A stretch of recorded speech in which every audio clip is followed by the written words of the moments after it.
The Atlanta Hawks have probably just made one of the boldest moves in their organization. In this video, I'm going to break down what I think about the Dejounte Murray trade and what I think this means going forward, and then the positives and negatives of this trade. Now, this trade happened yesterday, but I'm taking a step back and truly analyzing it. A lot of people came out and said certain things about how they hated or how they loved it. But in this video, I'm going to have a non-partial view and basically explain what I think is going on. Now, for those who hadn't heard, Dejounte Murray got traded yesterday for 2 first-round picks, Dyson Daniels and Larry Nance Jr. Now, there's a lot to unpack from this trade, but essentially the Atlanta Hawks get off of Dejounte Murray, they get some young core depth, and they get 2 picks in the future. Now, why the picks are important, it is a 2025 pick and a 2027 first-round pick. The 2025 pick is actually the Lakers pick, and so it just depends on how good they were. That was the same pick that the New Orleans Pelicans deferred until next year, and a lot of people are saying that this will be probably the deepest draft from top to bottom in the NBA upcoming. And so it was super important for the Atlanta Hawks to get additional picks, especially as they had lost a lot with the Dejounte Murray trade. Now, breaking down the trade, a lot of people said we didn't get a lot in return for him, and I think that's somewhat true. I think a lot of Hawks fans were expecting to get a player similar or a player that's playing at the level as Dejounte Murray. Dejounte Murray is an all-star level player. He didn't make the all-star previously in the last few years, but he is an all-star level player, and a lot of Hawks fans wanted to see an all-star level player come back in return. That's why a lot of them were targeting Brandon Ingram. That's why a lot of them were targeting maybe Zach LaVine, but here nor there, that was the idea for Atlanta Hawks fans. Now, in reality, the Atlanta Hawks kind of got what they put in Dejounte Murray. They got that back out of him. We know the Atlanta Hawks gave up 3 first-rounders to get Dejounte Murray on the team.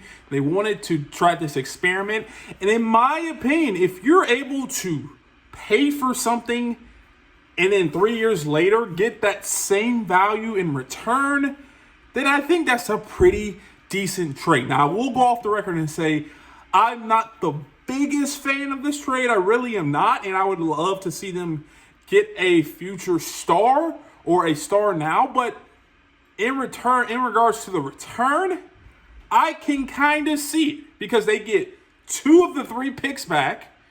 And they get Dyson Daniels, who some people say would have probably been a first-round pick in either this draft or next year's draft. And then they get a very serviceable big in Larry Nance, who they could potentially use to trade to get 2 more, maybe second-rounders. So I think in return, the return is not terrible. I think it is a lot better than people think. But I understand that people want to get an all-star player back for an all-star player leaving. Now, in regards to the Atlanta Hawks' future, I think this does a lot to secure their future, but also it does a lot for their defense. I think we saw last year we could score points at an elite clip, but we couldn't defend worth anything. And I think bringing in Dyson Daniels and bringing in some other players, Zachary Ricochet, to help with the defensive end, and as well as kind of liquidating your future, becoming more liquid in the future, I think that's why they made this trade. Now, like I said, I'll go over the positives and negatives. I would say I'm going to start with the negatives. You lose a really good player. I think that's the big negative. And to be completely honest, I think another negative is I wouldn't expect the Hawks to be contending for the playoffs and for the Eastern Conference Finals next year. I think this essentially took a step back, but I think going forward, it may be better. But right now, you lose an efficient defensive player, efficient point guard who could help you win now. I think that's the biggest negative of everything. And that's why a lot of people are really hesitant, because we tried this experiment and it didn't work out, which I think is another negative. We tried an experiment 2 years ago, and basically we're going back right now and saying, hey, all that time, those 2 years ago, was for nothing. That experiment failed, and we're starting over. And I think that's a negative in some people's eyes. Now, moving on to the positives, I think there's a lot more positives than negatives. I think the biggest negative is we lose a great player, which a lot of people are flashing. But in regards to positives, I see a good amount of positives.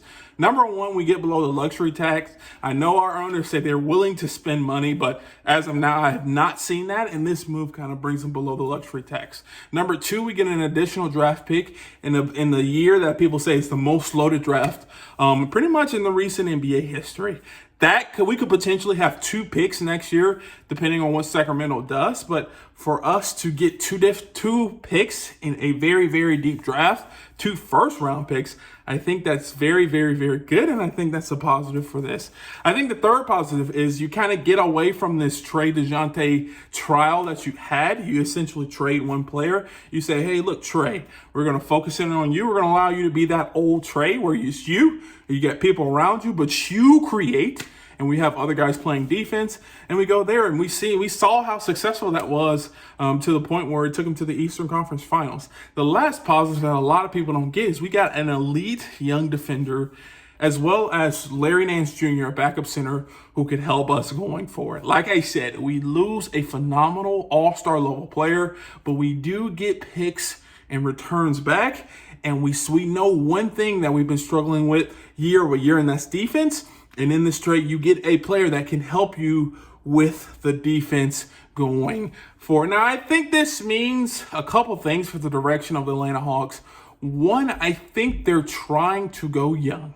And I think that this trade and the moves that they've been making over the last few days kind of shows, hey, we're willing to build this the right way, but we don't want to just slap a Band-Aid on the issue. We want to start over, kind of, not officially start over, but we want to take 2 steps back, really evaluate the situation, and go from there. Because they could have easily traded for Brandon Ingram, boom, went like that, kind of kept the same team and moving forward, but they kind of just said, hey, look, we want to build it from the ground up and then go from there, which kind of shows the direction that the Atlanta Hawks are going in, something that they have not done in the last few years. And so to me, this means at least the Atlanta Hawks are trying something. It may not be what we all want to see, but at least they're trying something. They're trying to potentially improve the roster. And if it's not improving right now, it will hopefully be improved in the future. Now, one more theme that I got from this is I honestly think this kind of means, and I said yesterday that I think they're trading Trey Young, but I honestly think this means that they're not really trading Trey Young.